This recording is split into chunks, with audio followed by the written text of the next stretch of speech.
Hi there. Welcome back to the Great Ace Attorney Chronicles. We left off on a little cliffhanger, a little teaser. When we decided, who was it that Mr. Shanspeare wanted in the life of? Well, like I mentioned last time, it was kind of obvious because we kind of established it pretty clearly at this point. But it was our good friend Tobias Gregson, of course. He wanted to murder that fucker. Because, I don't know. Maybe he didn't appreciate his love of fish and chips. But no, actually, it's Sozuki Natsume, of course. So take that! Throw that in their face and see what they think of it. If a gas lamp were to go out, it would be noticed immediately, of course. But a gas stove, on the other hand, could be silently extinguished by the killer without anyone noticing. Oh yeah, I guess so. Because, you know, obviously a light, if the lights went out, people would be like, oh shit, the power's out or whatever. Or the gas is out, I guess. But a stove, yeah, you know, those don't light up in, at least I don't imagine they light up in the Victorian era. I live around those parts myself, so I know what it's like. I can tell you, trying to sleep without a stove is pretty much suicide. You'd freeze to death in no time. Mr. Garadeb, the landlord, has a large fireplace in his part of the residence, on the top floor. In other words, it wasn't the landlord, but a fellow larger, whose life Mr. Shanspeare was trying to end. Outrageous! I'm talking, of course, about the defendant. Oh, what did I say about that? Shamspeare, or should I say Shitspeare? Haha. Yeah. Mr. Natsume isn't the villain in this case. He's the victim! Yeah, I knew I was gonna say that. This man was trying to murder. Blah, blah, blah, blah. Good gracious. Objection! Objection indeed. Oh, what are you gonna say now? How could you possibly object to what we were saying? The accused is really the aggrieved. Interesting. However, the fundamental facts of the case remain unchanged. Namely, that the accused is the aggressor here. Again, how are you gonna prove it? How? What? How can you still claim that? Let us indulge your fancies for a moment, and assume that there was indeed poison in the mouth of the gas pipe. The question that then arises is who put it there? Who did put it there? The only logical conclusion is that the person responsible was aware of this man's trickery with the gas supply and his intent to kill. Yeah, but you don't have any proof that Soseki knew about that. Yes, that would indeed seem logical. If the assailants were unaware, how would she or he have known to lace the end of the gas pipe with poison?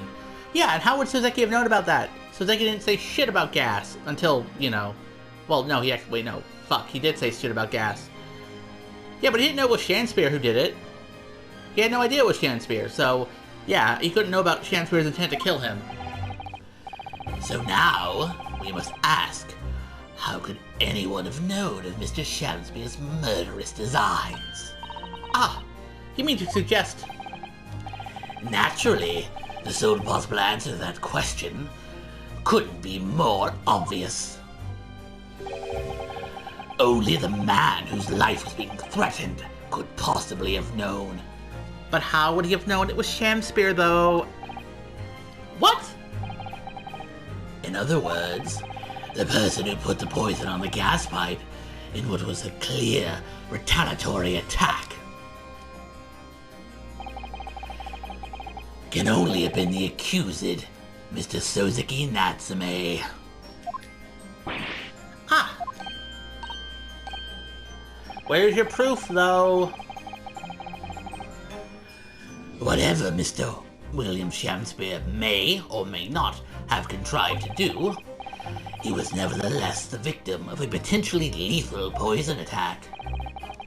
and the only person who could have possibly have perpetrated the crime, that attack, is the accused, Mr. Natsume.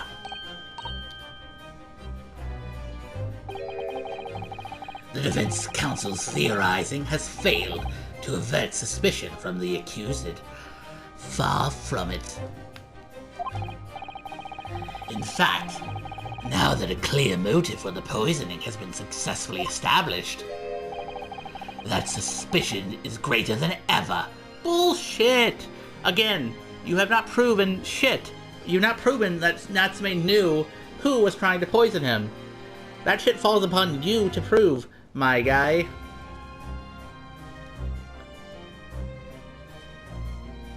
Come on! You can't just say, oh, obviously Natsume must have known. All he knew is that that spirits were trying to kill him. He didn't know it was Sham Spirit who was blowing to a gas pipe. Hell, we didn't even know that about the gas pipe trick until we brought it up in court today. Come on. But really think about it. Would you not agree, my Nipponese friend? No, I would not agree, Mr. fucking Van Zykes. Mr. shitty, racist, Reaper guy.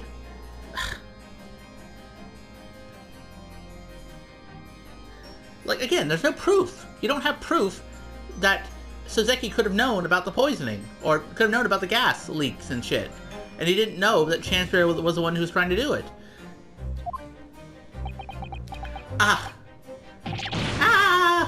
Bro, don't fucking fall back like that with actually a good attack. That was just, it's more bullshit.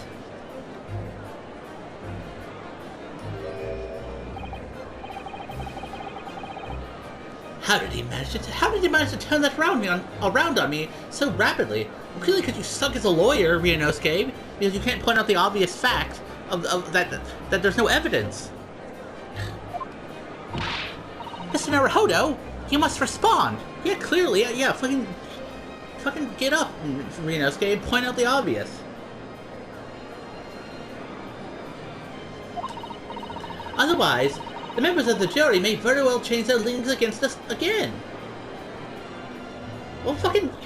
Again, if they can be charmed by such stupid arguments, fuck them. And this may be our last chance to gain the advantage.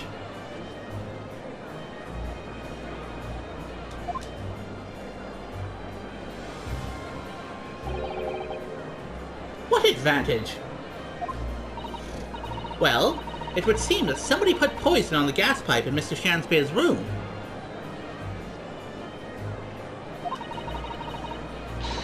So you must name that person now and absolve Mr. Natsume of guilt. You mean, name the true culprit? I mean, yeah, that's normally how these things go, I suppose. I know it might sound impossible, but if we fail to do that, Natsume's ass is fucking grass, my guy. I have no doubt that Mr. Natsume's fate will be sealed once and for all. Yeah, exactly.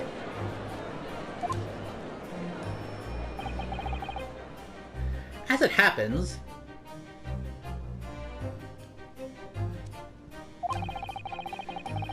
one possible culprit does come to mind.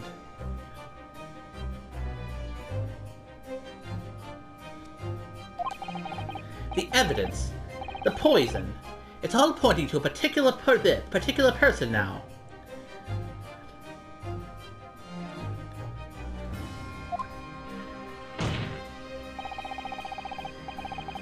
The prosecution calls for the jury to consider their leanings again.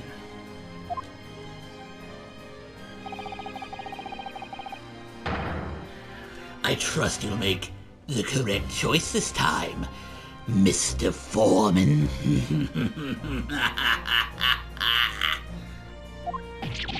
Huh? What? Oh, don't. What? Okay, never mind.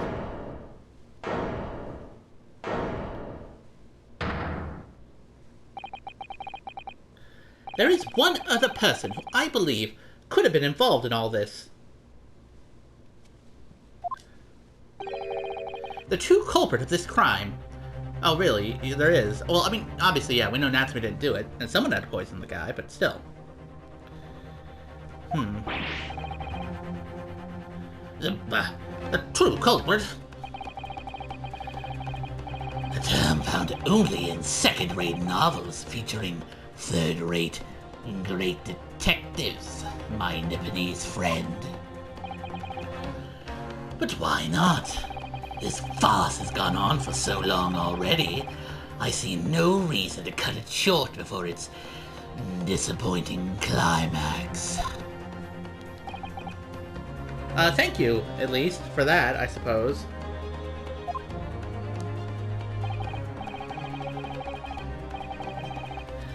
Tell us, my learned Nipponese friend, what is your latest theory?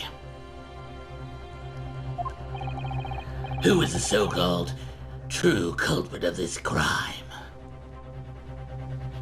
Was it Eustace Otto? I mean, I know you like putting cat flaps in random places. Did you decide to do a bit of poisoning in your spare time? Anyway, let's see. Iris, Herlock, Olive, Sozuki, Tobias, William, John, Barack Ben Seeks, Adron B. Meterman, Quinn B. Altamont, and Duncan Ross. Okay, well, I don't think it was Duncan, unless he came back from the dead, back to tell all. Quinn B. Altamont, I mean, to be honest, given how pissed off she gets about fucking gas theft, I wouldn't put it past her to fucking poison a gas pipe, you know, to try and, you know, get revenge on Shamspear for stealing gas. Same for him, because he is also a witness. I mean, he was also there at the scene, so... I mean, he could have done it, but... Like, they're clearly relatively minor characters, right? Like, from a meta perspective, we can kind of assume that they're probably not actually guilty. You're probably not it. John... I mean... I guess it's possible, but I doubt it. Like, I don't think John is, like, just secretly killing his lodgers this whole time. Like... Man, could you imagine if that was the case? Okay, well, it probably wasn't suicide. I don't like Greg Sus, but I can't just accuse him because I don't like him. Natsume, Olive,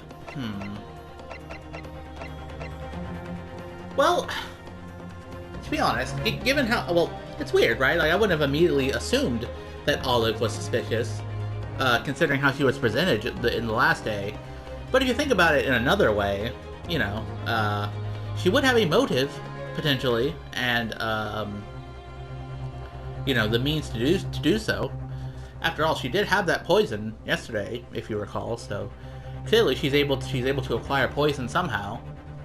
So, I mean, she would... Then again, how the okay. How would she have gotten into Shamspear's room, like, you know, without knowing? Or, well, without him knowing, you know? When would she have had the opportunity to do that? Heck, I don't know. But either way, when you eliminate all the other suspects, even though, again, I feel like she would in fact commit murder over some gas theft, I feel like Olive has to be the true culprit when you think about it. Even though, again, it's weird. Like, again, it wouldn't have been my first guess, like, just thinking about it, like, initially, but, I mean, when you eliminate all the other outcomes, you're left with the truth, no matter how improbable or it seems, you know? I mean, that's a Herlock thing, right? Or Sherlock thing. So yeah, Olive, Take that! What'd it do, girl? The name of the person responsible for the poison that afflicted Mr. Shamspear is, I believe, Miss Olive Green. Miss Olive. Wait, did I? Wait, no. How did she poison him how would she have done a poisoning if she was in the hospital this whole time? Okay, maybe it was a stupid thing I said. Fuck, what do I know? Miss Olive Green. Miss Olive Green. I do feel as though I've heard that name in the recent past, Counsel, but I don't recall where. Miss Olive Green. The woman from 6 days ago. Wait, 6 days ago? Shit, I thought it was like I thought it was like 2 days ago. Like, I thought it was like the day after she got stabbed. Well, no, I guess there was a day of investigation and trial and stuff in between. But still, she was in the hospital. Hell, she's been in the hospital this whole time.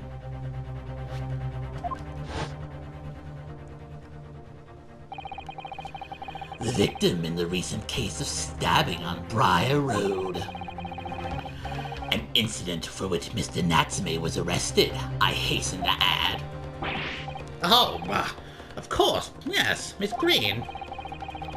She was left comatose for some 8 days, I believe. But I hear she regained consciousness 2 days ago.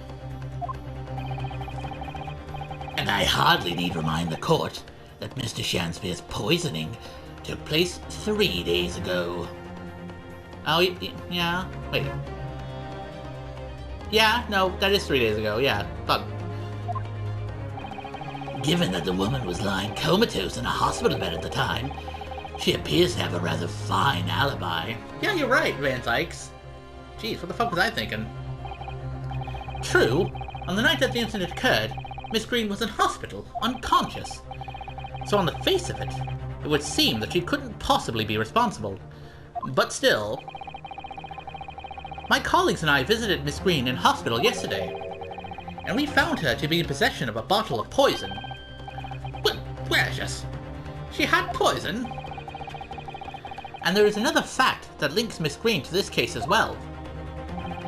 The defense request that she be brought to the witness stand in order to explain the details to the court. Tell me, Mr. Shanspeare. My lord, pray, what be thy bidding? Are you acquainted with Miss Green? Eh? No, never heard of her. Judging by the look on Mr. Shanspeare's face, I think perhaps he genuinely doesn't know her, at least not by name. As the voice of Her Majesty's prosecution here, I adhere to my word.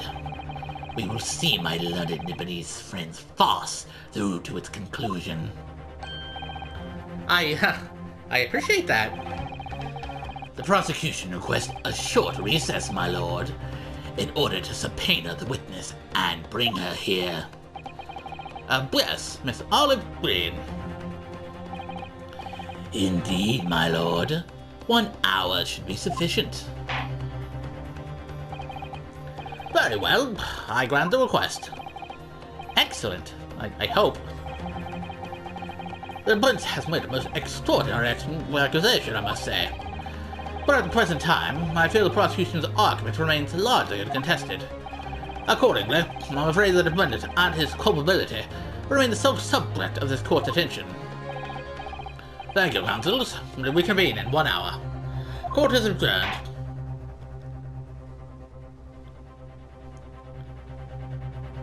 Alright, I guess that's a to be continued, I see.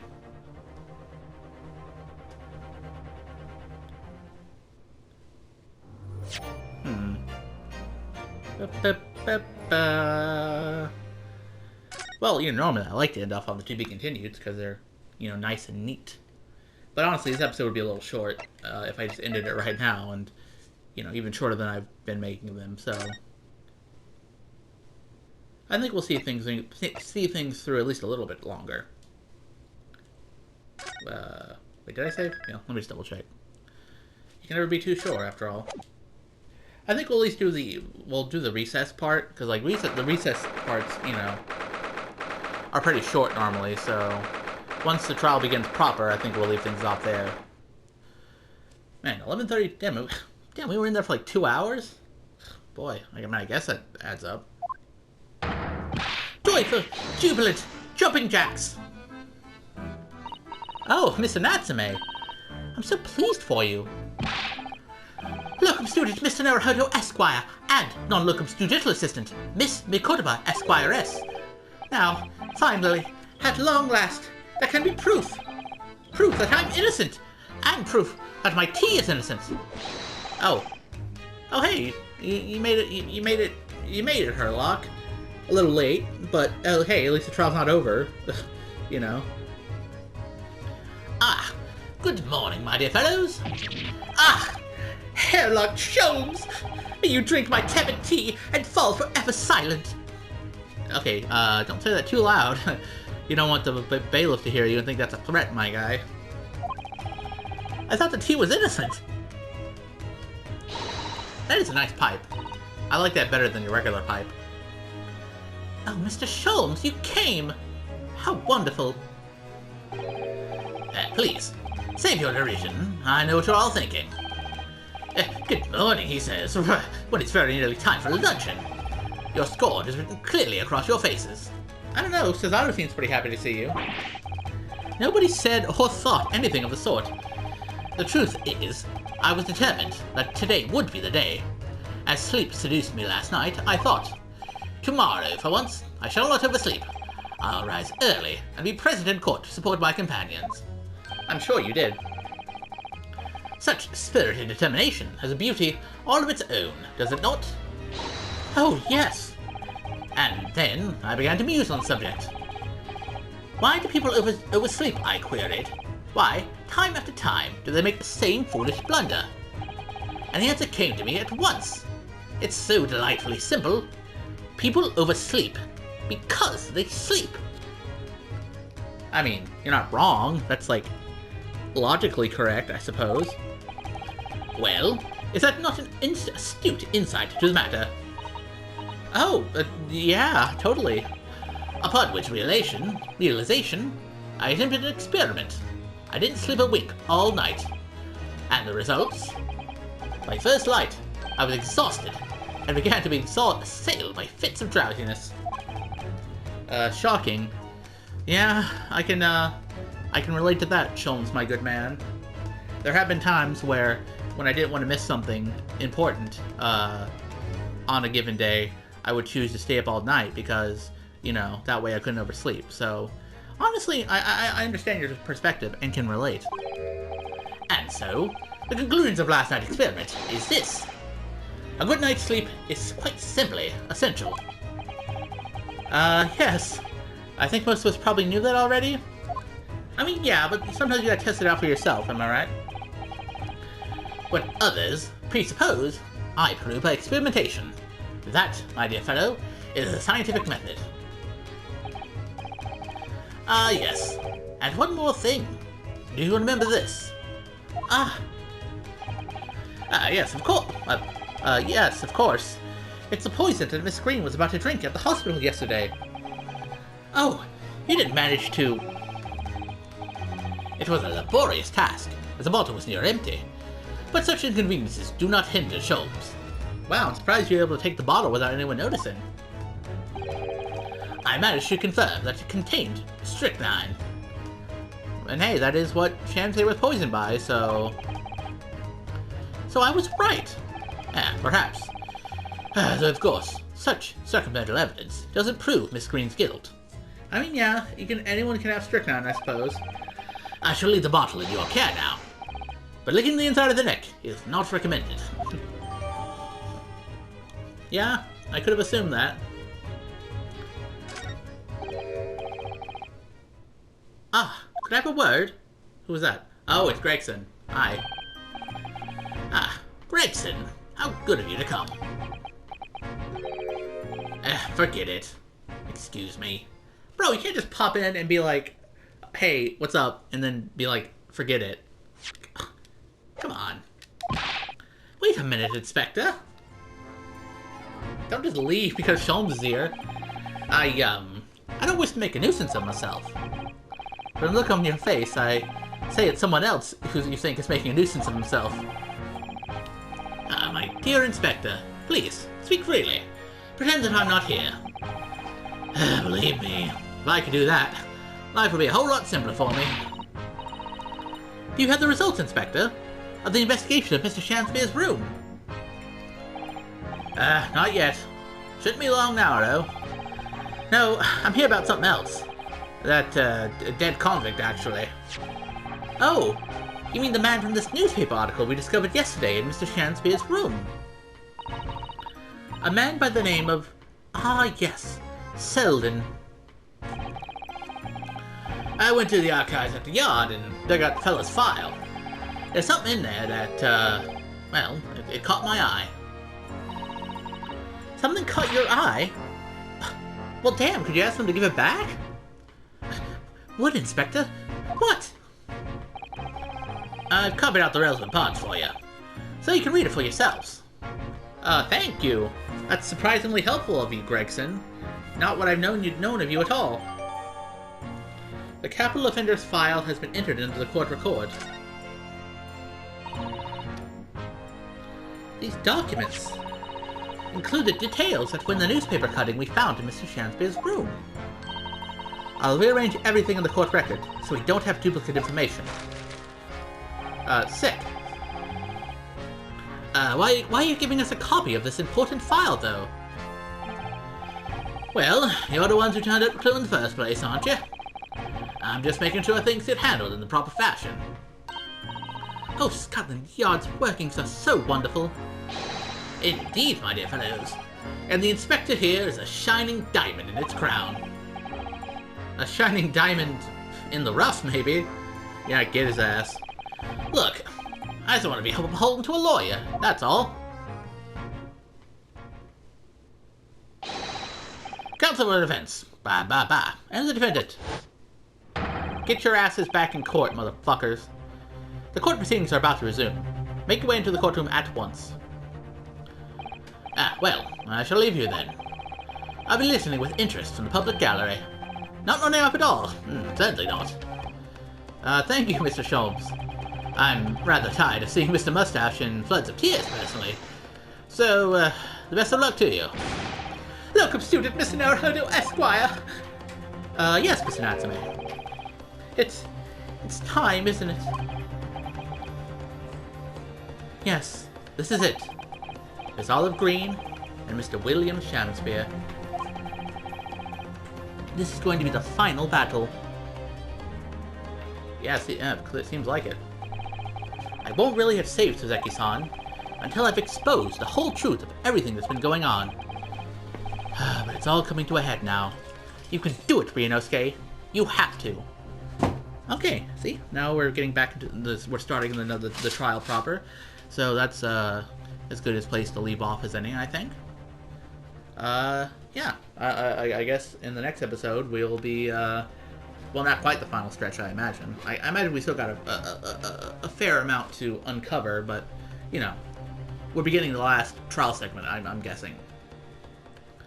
So yeah, that'll be fun, I guess. But until then, though, I'll see you around.